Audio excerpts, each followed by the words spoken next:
Recently, I traveled to Singapore and I'm like, wow. Could you believe that Nigeria is 5 years older than Singapore? Nigeria was made independent at 1960, while Singapore was made independent at 1965. So 5 years difference. But if you should go to Singapore today, you would think that they are 100 years ahead of Nigeria. You think that they are older than Nigeria by, let's say, 100 or 200 years. The infrastructure, the development, technology, everything is so advanced. Then you come back to Nigeria, you wonder, this nation, what is happening? Then I begin to check, what did Singapore do that they advanced this fast? Remember, Singapore is one of those nations that don't have any natural resources. They don't have any natural resources, not even one. They don't have. Now, when I check, what did these people do, even when they don't have natural resources to help them? How come they advance so fast? How come? Then I understand that one, their leadership, their leader has what is called, they focused on legacy. While Nigeria government, Nigeria leaders focused on power. Pay attention.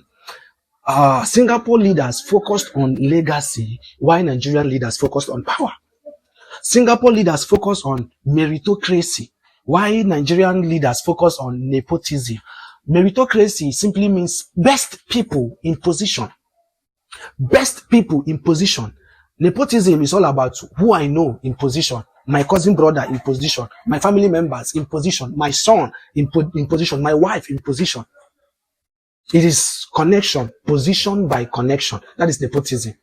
Why meritocracy is best people in position. So while Singapore is putting the best brain where they should function. For example, if you're a teacher, you will be made Minister of Education. If you're an engineer, they will deploy you in your area of expertise. But in Nigeria, whether you're a graduate or not, they will give you position. As long as you know the person who is the governor or a senator or a president, you will see somebody who did not study anything related to medicine in school. The person will be made Minister of Health. How do you expect such country to progress? Are you following? Singapore focused more on skills. Their educational system focused more on skill, vocational skills, technology, science and technology, research. This is where they focused on. Why Nigeria focus on certificates? How many certificates do I have? I'm a doctor. I'm now a doctor. I'm now a master's degree holder. I'm a doctor. They focus more on title. These people focus more on productivity. You didn't understand. The educational system of Singapore is designed to solve problems. So you are coming out, you are going to school to solve problems that is already in the society. Why Nigerian students, Nigeria populace are going to school to look for job. They are going to school to come and carry certificates, to brag. I'm now a HND holder, PhD holder, this teacher. I see the difference. And then the next thing that they did is that Singapore, knowing that they don't have any natural resources, they focused more on trading. Now they are the global trade hub. They have it. They advance in technology. They focused on research and they begin to invest in technology. Nigeria solely depended on oil. Nigeria depended on oil to the point that they did not invest in research. They did not focus on any other thing. Even agriculture that was doing well in Nigeria at the time started dropping because all government, all leadership focus was now on oil because oil was booming. So they focused on oil. So anytime oil prices drop, Nigeria economy drops. Anytime oil drops, it affects Nigeria directly because that is their only source of major income.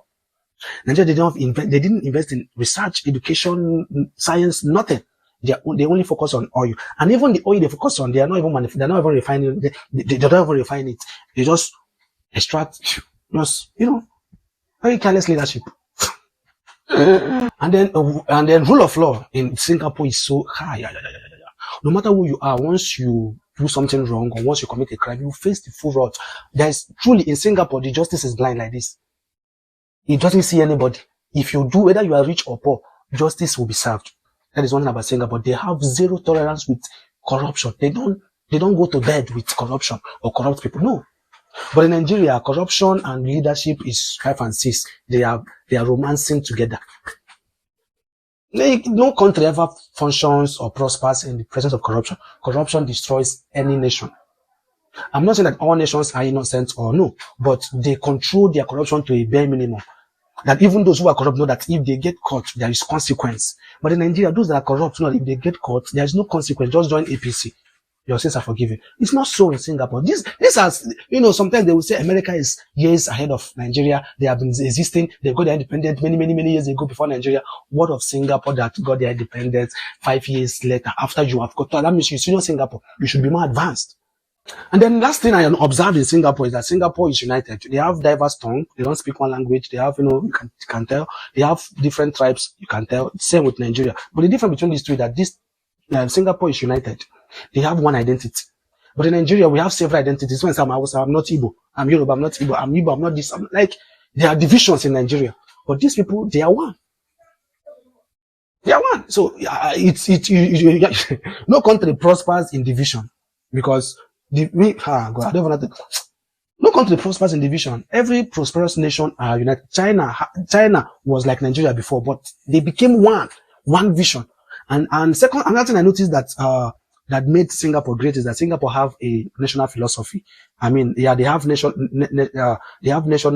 purpose. They have national plan of where they want to be in so year to come.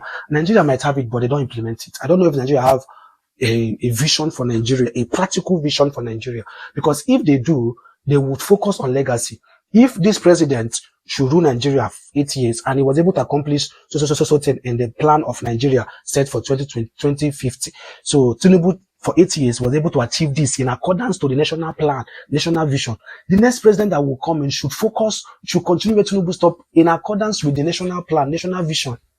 This is what Singapore did. They have a national vision and they pursued their national vision rigorously, no matter who comes in and who leaves. Their national goal is what they are pursuing. But it's not so in Nigeria. It's not so in Nigeria. Any president that comes, starts a new project, abandons what the former president could not finish. And it's killing us.